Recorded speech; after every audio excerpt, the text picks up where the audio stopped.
just on the west side of the Missouri-Kansas border in Kansas City, Kansas at the Kansas Speedway. And we're under our second caution as the 95 of Michael Levine brings out this caution. Looked as though he was trying to get to pit road, locked the tires up, couldn't get to pit road, and then was slow down on the bottom of the racetrack. Rick, let's take a look at what happened. You see him sliding sideways there. Caution flag did come out for that spin. Remember now, with 62 laps to go, Michael Levine has a tire going down. It looks like almost hits the wall under caution, trying to make his way back towards pit road. These guys are in their pit window now for fuel. I think they should come in here, get a little bit of fuel, but I think they need to save those tires for a little bit later. That tire's going to come apart. His spotter needs to be telling him to stay on the apron and slow down because he doesn't want to tear the sheet metal up on the right front of that race car. He's still got a ways to go before he gets back to pit road. Pit road is open right now. Milcaduno is going to receive the Aaron's lucky dog and get a lap back. Milka was running in the 22nd position, so that will put 22 cars on the lead lap. Most of our lead lap cars staying on the racetrack. Chad Hockenbraugh will be the first car from the 10th spot to come to pit road. We know he will be in his pit window now. Tom Birdie also in the 35 making his way onto pit road. See the Lucas number 5 of Bobby Gerhart on pit road as well. Clay Rogers in the 42. You see just fuel and a little bit of a chassis adjustment for Chad Hockenbraugh. He's going to save those tires, but now he knows he has enough fuel to get to the end if he needs it. So the 58 makes its way onto pit road and off. There's Tom Birdie in the 35. Left side tires go on Tom Birdie's car. Another one of the Venturini Motorsport entries. There are 5 cars that they have fielded here at Kansas Speedway. The Tasty Apple 58. Chad Hockenbraugh comes off pit road. There's Benny Chastain in the drive-in Hunger 75 car. There's Michael Levine. That's he's trying to get that right front tire off. They'll have to work a little bit on the right front fender, as again the rubber did a little bit of damage as it was breaking away. They'll change 4 tires on that race car and send him back out onto the track. Michael was able to stay on the lead lap. He was running in the 16th spot when he had that spin. He successfully makes his way out of his pit stall and will make it back onto the racetrack. So again, the lap down cars on the inside line. On the outside line are lead lap cars, and that being led by the 41 of Ty Dillon, and that has been a familiar sight this season. 7 times he has gone to victory lane, has a very big point lead over his closest pursuer, Chris Buescher. Green flag back in the air. Great restart for the top 4 as they race down into turn number 1. Cleared the 12 of Marianne Defoe. She's currently a lap down. 3 wide as they work through 2 and onto the backstretch. Yeah, Frank Kimmel was on the outside of that 3 wide battle. Now he has cleared those lap cars.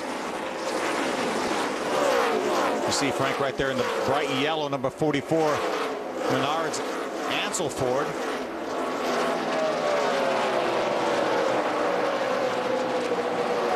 Front of the field, Ty Dillon has about a 4/10 of a second lead over Alex Bowman. Scott Lagasse running 3rd. Cale Gale is 4th. Chris Buescher 5th.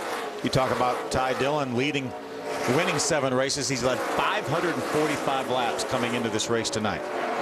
An impressive run at a championship here in the ARCA Racing Series. And again, it's formalities that are in front of him before he will be able to hoist the trophy at the end of the year.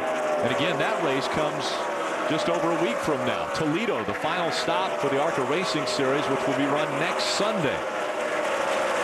That will be covered live right here on Speed as well. Caught a glimpse of the 68 car. That's Will Kimmel, Frank's nephew.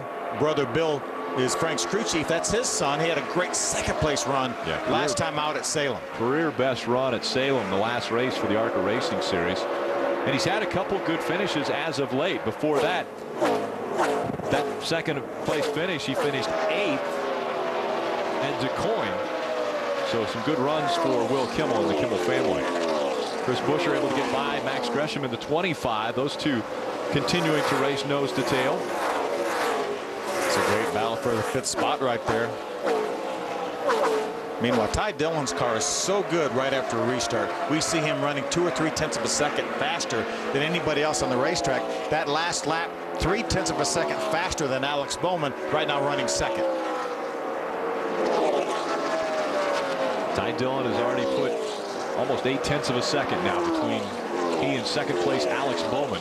Again, Bowman, what a great story, driving that 55 for Venturini Motorsports. His first ever start came earlier this year at Madison. He goes to Victory Lane. This is his second ever start in the ARCA Racing Series and his first start on a 1.5-mile racetrack. There's Clay Rogers in the 45 car.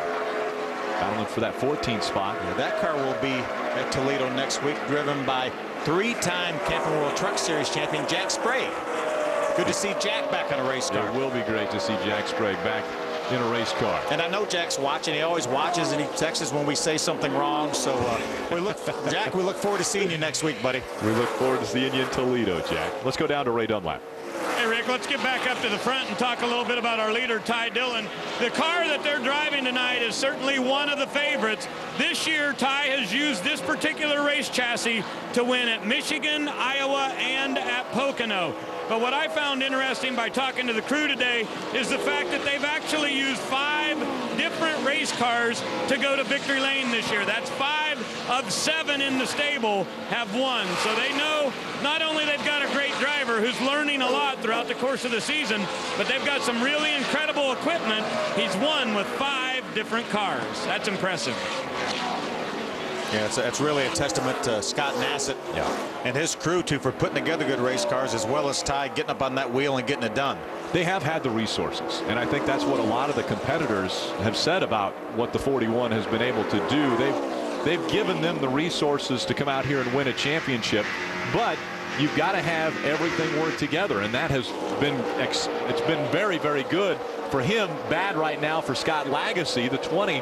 Slow on the racetrack and down on the apron. Looks like he's going to make his way onto pit road. Yeah, it looks possibly terminal for Scott Lagasse. He was running in the 3rd spot before he had this problem. Had a great run going. That you hear the car still running. Looks like an ignition situation. He's trying to switch to another box. And again, we talk about the ignition systems of these cars, but it could be a distributor, could be anything really right now. But he's just trying to hit a different switch, different ignition. The car, I'm not even sure it's running right now. It's in gear. That's why it's making noise. You see him take it out of gear. That's why it got quiet. So he will be making his way onto pit road momentarily as he rolls out of turn number 4 and onto pit road. Venturini Motorsports folks up on the wall taking a look at what's happening to that lift repaired number 20. Yeah, that's his dad, Scott Lagasse Sr. on the left side of your screen. He's a former winner in the ARCA Racing Series. At a road course, At a road course. It was in Iowa. Downtown. That's right. Street race in, I believe, Des Moines, Iowa. Battle for the 4th spot. Chris Buescher still out in front of Max Gresham. Max restarted this race on lap 29 in the 10th spot, has made his way up to the 5th spot. Austin Dillon continuing to lead. Last time on pit road was lap 25 when they came on to pit road. That's Ty Dillon again out front. 49 laps complete. We've closed in on the halfway point of this race. Just 99 laps. Sideways for the 25 of Gresham up off turn 2. Ray Dunlap, what's happening on pit road? Well, Rick, I just got a good idea because you were mentioning Scott Lagasse Sr. and Jr. Both of them have gone to Victory Lane in the ARCA series. So let's think about father and son combinations that have won. There are 8 of them in the series history here of fathers and sons that have each won. How many of them can you name? Lagasse. Can I start with that one? How about Jack and Bobby Bowser? Bowser, both champions in the ARCA series. That's 2 now, Ray. You can't discount me getting Lagasse. How about Bill Kimmel and Frank Kimmel? There you go. Yeah, Bill Sr. Yeah. That's 3 of 8. We'll get back to you, Ray. Yeah, you got to give us a commercial break to start thinking about that as Max Gresham continues to try to chase down Chris Buescher. Buescher has about a 7/10 of a second lead over Gresham. Again, Gresham grabbing his 3rd career pole. Hey, Rick. Yeah. I'm going to post the answer on Twitter, so tell Phil he can look it up there. Well, it's going to be hard for me to look We at do up call there. it Twirtless Field. No problems on the racetrack. Buster Graham once again in the 59. The last time on speed, he went over a guardrail. This time, a lot more tame. The 59 slides to a stop on the grass infield, just on the inside of turn number 4. I talked to Mark Gibson, the car owner for that 59 car, and this is a brand new car to them. They just purchased this car from Roush Fenway. This is an ex-Nationwide car. Nice looking race car. Take a look at what happened coming through 3.